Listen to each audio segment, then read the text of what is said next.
తెలంగాణలో క్షుద్ర పూజలకు సంబంధించి ప్రస్తుతం అదే రాజకీయం నడుస్తా ఉంది. అధికార కాంగ్రెస్ పార్టీ బీఆర్ఎస్‌ని టార్గెట్ చేస్తా ఉంది. హరీష్ రావుని ఒట్టేసి చెప్పమని చెప్తా ఉన్నారు. ఎక్కడికైతే పూజలకెళ్లారో క్షుద్ర రాజకీయం చేయలేదా? క్షుద్ర పూజలు చేయలేదా?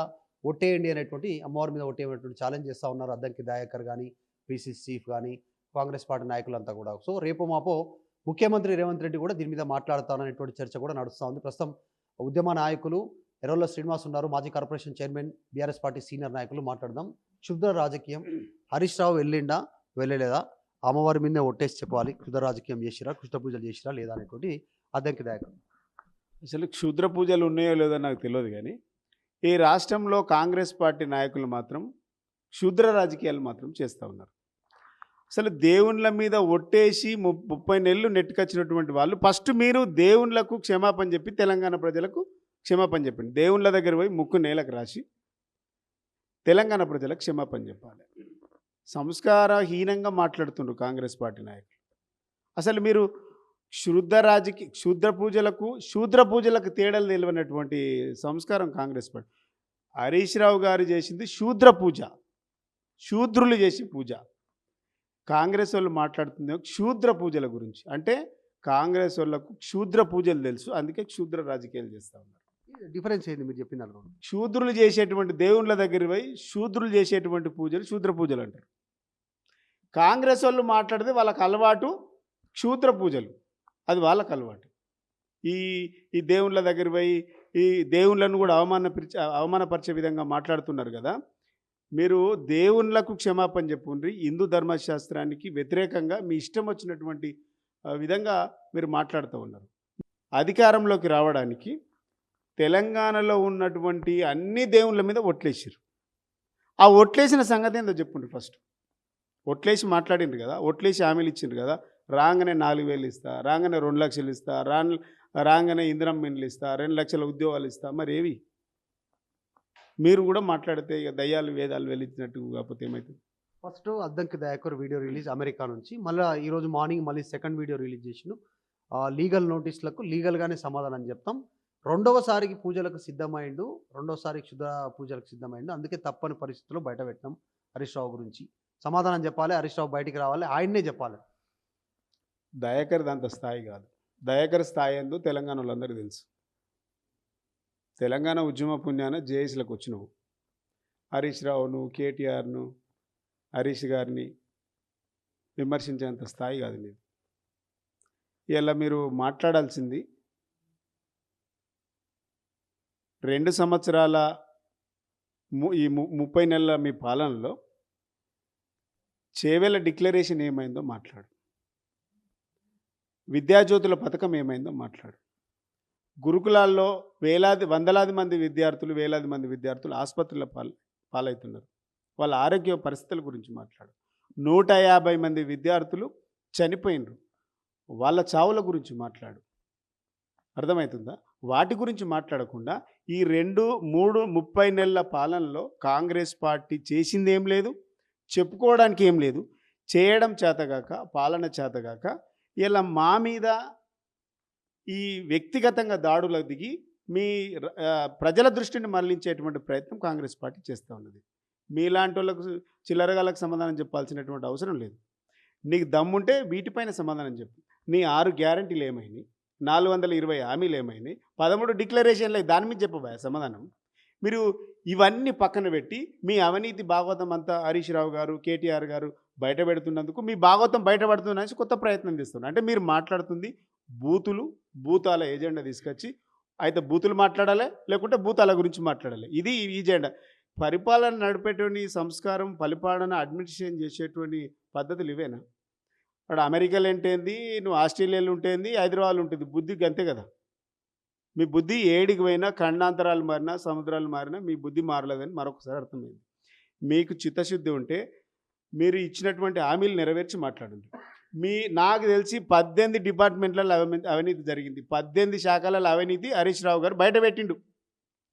అది బయట పెట్టినందుకు బర్దాష్ గాక హరీష్ రావు అంటే కాంగ్రెస్ వాళ్ళకు లాగులు నడుస్తున్నాయి. ఒక మాటలో చెప్పాలంటే ఎట్టి పరిస్థితుల్లో హరీష్ రావు గారు మాట్లాడద్దు, హరీష్ రావు బయటకు రావద్దు. హరీష్ రావు బయటకు వచ్చిందంటే ఉచ్చబడుతుంది ఒక్కొక్కరికి.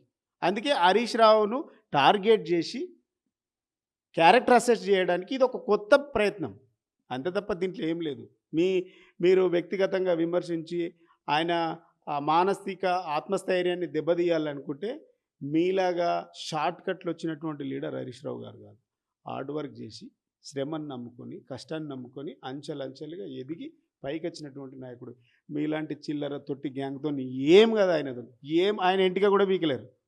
సంపత్ కుమారే కాదు, అద్దంకే కాదు, ఇంకా కొంతమంది నాయకులే కాదు, direct PCC chief Mahesh Kumar Goud దాదాపు ఆయన చెప్తే కాంగ్రెస్ పార్టీ మొత్తం చెప్పినట్టే. ప్రెసిడెంట్ ఆయన కూడా అదే ఆరోపణలు, లీగల్ నోటీసులకు అస్సలు భయపడము అనేటువంటి స్టేట్మెంట్.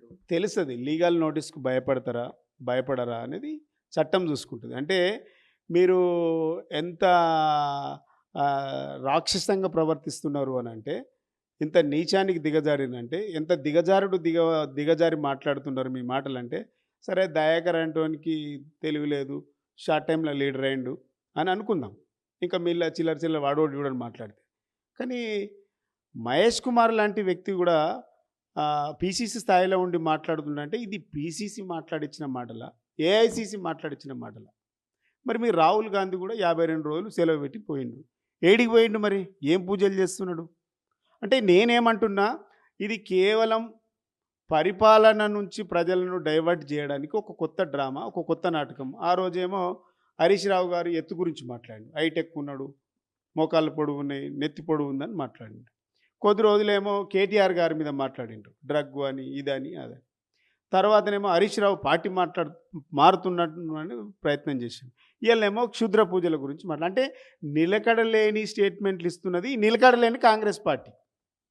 నీ మాటల మీద నిలకడలేదు, మీ పాలన మీద నిలకడలేదు, మీ ప్రభుత్వం చేసేటువంటి పథకాల మీద కూడా నిలకడలేరు. కాబట్టి నిలకడలేని ప్రభుత్వాలు, నిలకడలేని నాయకులు మాట్లాడితే మేము సమాధానం చెప్పాల్సినటువంటి అవసరం లేదు. రేపు ప్రజాక్షేత్రంలో తెలుసుకుంటాం. మీరు ఇచ్చినటువంటి వాగ్దానాలు ఏంది, మీరు మాట్లాడుతున్నటువంటి మాటలు ఏంది, మీ చిల్లర మాటలు. కాంగ్రెస్ పార్టీ అంటే చీ కొట్టుకుంటుంది. ఇంత చిల్లర కాంగ్రెస్ పార్టీలో ఒక్క నాయకు కూడా సంస్కారం లేదని అర్థమైంది. చిల్లర. ఈ రోజు పొద్దుగాలు వేస్తే మంత్రుల ఛాంబర్ల చుట్టూ తిరిగి పైరవులు చేసుకొని వచ్చిన కాడికి జేబులు వేసుకొని పోయే చిల్లరగాళ్ళు కూడా ఇలా మా గురించి మాట్లాడుతున్నారు. ఇందిరమ్మ పథకం పేరు చెప్పి ఇందిరమ్మ ఇండ్లు ఇప్పిస్తామని చెప్పి వీళ్ళ దగ్గర డబ్బులు గుంజుకొని అడుక్కో తిన్న ఇందిరమ్మ ఇంటి దొంగలు కూడా మా గురించి మాట్లాడుతున్నారు. ఉద్యోగస్తులు ట్రాన్స్ఫర్ పేరు మీద పైసలు తీసుకొని వాళ్ళ దగ్గర పైసలు గుంజుకున్నటువంటి బ్రోకర్ గాళ్ళు కూడా ఇలా మా గురించి మాట్లాడుతున్నారు. ఇవన్నీ ప్రజలకు తెలుసు. ఒక పక్క చంద్రబాబు నాయుడు గోదావరి నీళ్ళని కూడా బనకచెర్లకు నల్లమల్ల సాగర్ నుంచి కట్టుకోవడానికి నీళ్ళు ఎత్తుకుపోతుంది. మీకు దమ్ముంటే, మీకు చిత్తశుద్ధి ఉంటే ఆ నీళ్ళని ఆపే ప్రయత్నం చేయండి. ఇలా 9 ప్రాజెక్టులను రద్దు చేయాలని ఉత్తరం రాసింది. వాటి గురించి మాట్లాడండి. మీకు దమ్ముంటే ఈ తెలంగాణను ప్రాజెక్టులు నీళ్ళు ఎత్తుకపోతా ఉన్నాడు, ఇలా గోదావరి నీళ్ళు ఎత్తుకపోతా ఉన్నాడు, అంటే కృష్ణా నీళ్ళు ఎత్తుకపోతా ఉన్నాడు. నీళ్ళు ఆపే ప్రయత్నం చేయండి, కొత్త ప్రాజెక్టులు కట్టే ప్రయత్నం చేయండి. అంతే తప్ప మా మీద ఎన్ని ప్రయత్నాలు చేసినా మీద లంగ మాటలు, దొంగ మాటలు అని ప్రజలకు తెలిసిపోయింది. మీ గురించి ఎవ్వడు మాట్లాడతలేము. మేము కూడా మాట్లాడి మా ఎనర్జీ వేస్ట్ అనుకుంటున్నాం. అసలు మీరు టిష్యూ పేపర్ అంటారు కదా, అసలు టిష్యూ పేపర్ కూడా కాంగ్రెస్ వాళ్ళని చూసి సిగ్గుపడుతుంది అంటున్నా. టిష్యూ పేపరు, డస్ట్బిన్ కూడా ఈ కాంగ్రెస్ వాళ్ళ గురించి కాంగ్రెస్ వాళ్ళు కూడా మమ్మల్ని వాడాలనా అని టిష్యూ పేపరు, డస్ట్బిన్లు కూడా సిగ్గుపడుతున్నాయి. అంతకంటే ఏముండదు. సంపత్ కుమార్ అన్నారు టిష్యూ పేపర్ అని ఆర్ఎస్ ప్రవీణ్ కుమార్ని. సో అద్దంకి దయాకర్ని ఈరోజు మార్నింగ్ వీడియోలో political comedian RS Praveen Kumar అన్నారు. నిన్న అసలు కమెడియనే దయాకర్.